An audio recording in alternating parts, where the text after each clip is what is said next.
Hello everyone, welcome back to another blog. আজকে তোমাদের নিয়ে যাবো শান্তিনিকেতন। আর শান্তিনিকেতনে গিয়ে কি করলাম, সোনাঝুরি হাট থেকে কি কিনলাম, আর সাঁওতালদের সাথে কিভাবে ডান্স করলাম, সব কিন্তু এই ভিডিওতে ডিটেলসে থাকবে। সো অবশ্যই ভিডিওটা পুরোটা দেখবে। শীতটা পড়তে না পড়তেই মনটা কেমন জানি আবার ঘুরু করছিল। এই তো কদিন আগে ঘুরে আসলাম, তোমরা বলবে জানি, বাট তাও মনটা কেমন ঘুরু করছিল। কিন্তু এবার আমি বন্ধুদের সাথে না, এবার যাচ্ছি ফ্যামিলির সাথে। একটা ছোট ফ্যামিলি ট্যুর হবে। আজকের ডেস্টিনেশন হচ্ছে শান্তিনিকেতন, অবশ্যই তোমরা থাম্বনেল দেখে বুঝে গেছো।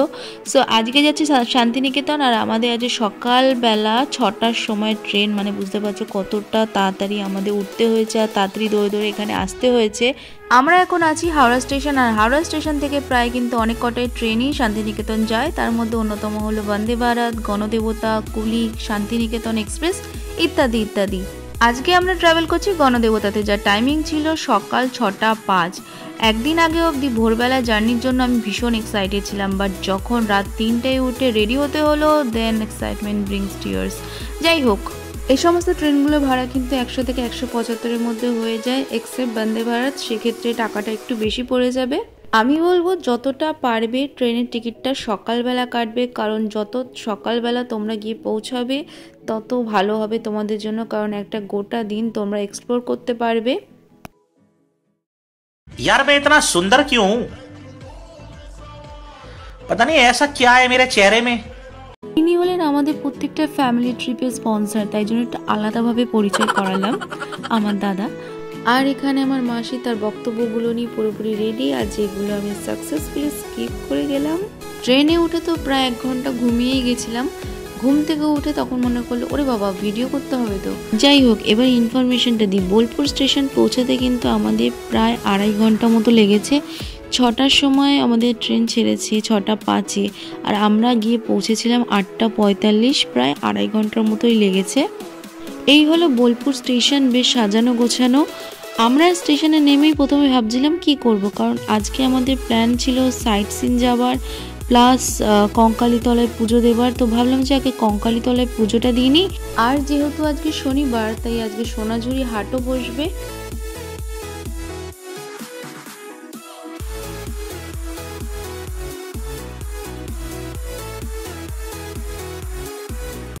আমরা শান্তিনিকেতনে 2 দিন থাকবো বলে এসেছি। শুধু শান্তিনিকেতনে না, তার সাথে আরেকটা জায়গাও যাব, সেটা পরের ভিডিওতে তোমরা দেখতে পারবে। চলো এবার স্টেশন থেকে বেরোই। আর স্টেশন থেকে কিন্তু কঙ্কালীতলা পৌঁছাতে প্রায় 8 ঘন্টা মতো লেগে যাবে, তাই জন্য তাড়াতাড়ি করে স্টেশন থেকে বেরোবো। বেরিয়ে এবার ধরবো টোটো।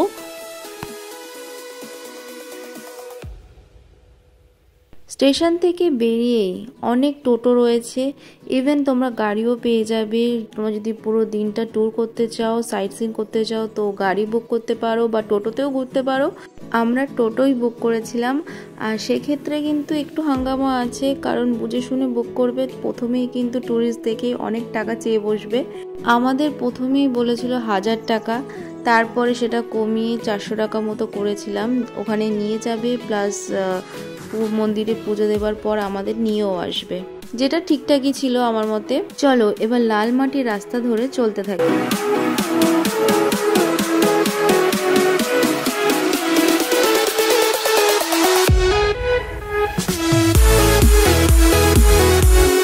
চলে এসেছি কঙ্কালীতলা মন্দিরে, আর এখানে অনেক রকম স্টল রয়েছে। পুজোর ডালা তোমরা এখান থেকে পেয়ে যাবে। 21 টাকা থেকে ডালা শুরু হচ্ছে।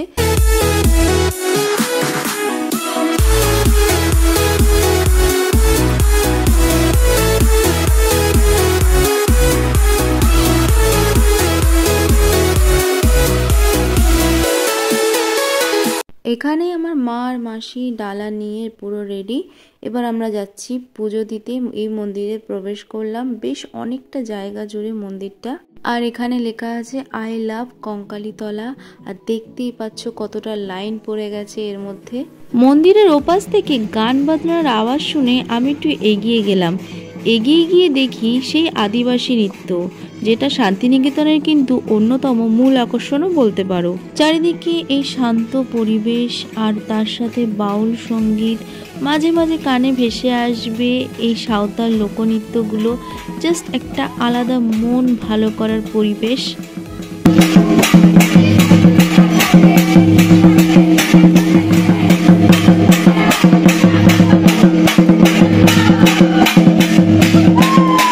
সম্প্রতি এই শান্তিনিকেতন কিন্তু ওয়ার্ল্ড হেরিটেজ সাইটের তকমা নিজের দখলে করে নিয়েছে, আর সত্যি এটা একটা প্রাউড মোমেন্ট আমাদের সবার জন্য। এতক্ষণে দেখি আমার সাথে সাথে মাসিও চলে এসেছে এখানে, আর মাসি ওদের সবাইকে জয়েন করলো। মাসি কিন্তু দারুণ ডান্স করে, দেখতেই পাচ্ছ তোমরা।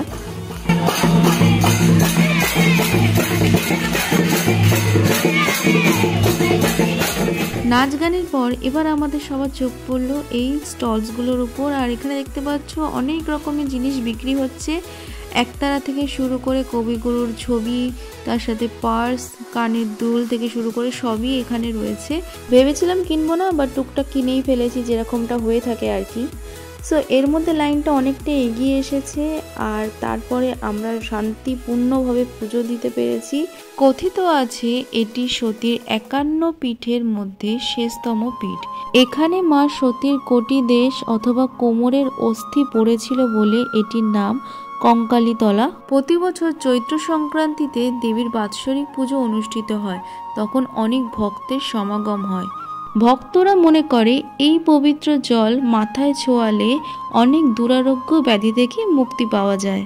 তবে এই জলে নেমে কখনো স্নান করলে বা কোনো কিছু করলে তার কিন্তু ক্ষতি হয়, এটা এখানে মান্যতা আছে। পুজো দেওয়ার পর যে যার মনের ইচ্ছা জানিয়ে সেটা গাছের মধ্যে বেঁধে দেয়, যাতে সেটা ভবিষ্যতে গিয়ে পূরণ হয়।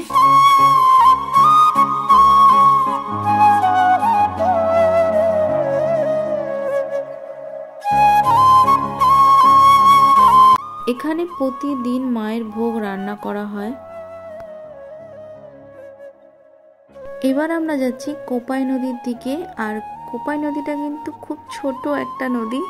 চলো পুজো দেওয়া কমপ্লিট, এবার আগে যাই হোটেলে। হোটেলে গিয়ে একটু ফ্রেশ হব। আমাদের হোটেলটার নাম হচ্ছে চিত্রালী লজ। এই লজের ফোন নাম্বার কিন্তু আমি আমার ডেসক্রিপশন বক্সে দিয়ে দেবো, তোমরা অবশ্যই একবার চেক করে নেবে। আমাদের লজটা চিত্রা মোড়ের কাছে, একদম রোডের উপরে। এখন যেহেতু পৌষ মেলা চলছে, তাই জন্য রুম পাওয়া খুবই মুশকিল।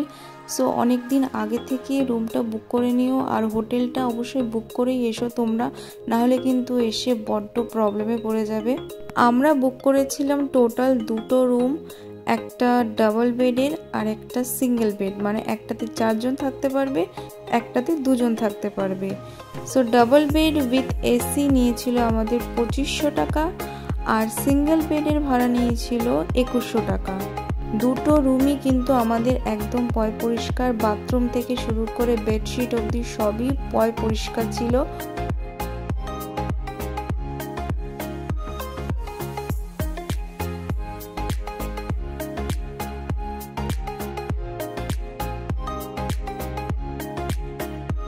সারাদিনে তো খাওয়াই হয়নি, এবার আমরা যাচ্ছি একটু লাঞ্চ করতে।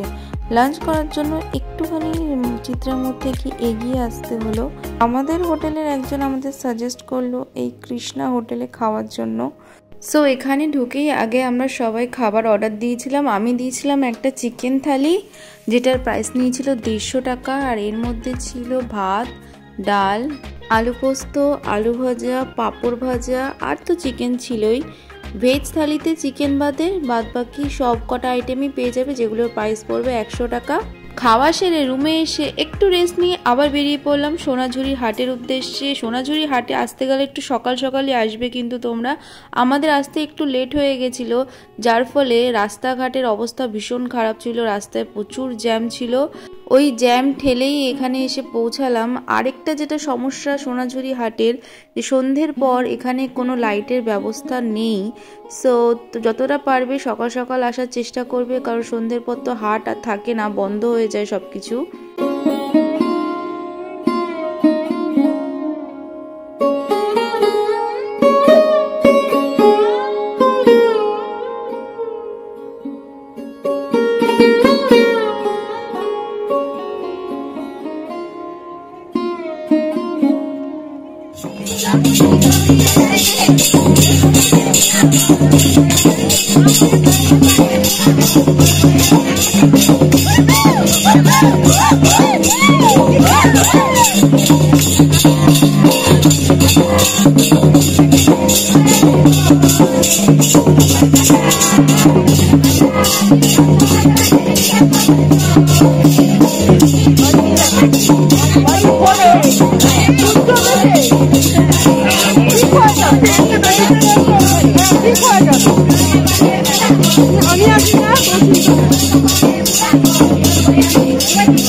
বেশ কিছুক্ষণ নাচ গান করে এবার আমার চোখ পড়লো এই শাড়িগুলোর দিকে। দেখতে পাচ্ছ শাড়িগুলো কত সুন্দর আর বেশ সস্তায়ও পাওয়া যাচ্ছে। তবে এখানে আরেকটা জিনিস বলে রাখি, যতটা পারবে দাম দর করে কেনার চেষ্টা করবে, কারণ এখানে না হলে ঠকে যেতে পারো। এই সাদা শাড়িটা বেশ আমার পছন্দ হয়েছিল, দাম কিন্তু বেশি না, 400 টাকা মতো, কিন্তু কোয়ালিটিটা ভালো করে দেখতে বুঝলাম যে খুব একটা ভালো না, তাই আর নিলাম না। এরপরে আরও অনেকগুলো শাড়ি দেখলাম, বেশ কয়েকটা পছন্দও হলো, বাট শাড়ির বদলে নিয়েছি কুর্তি। ভাবতে পারছো?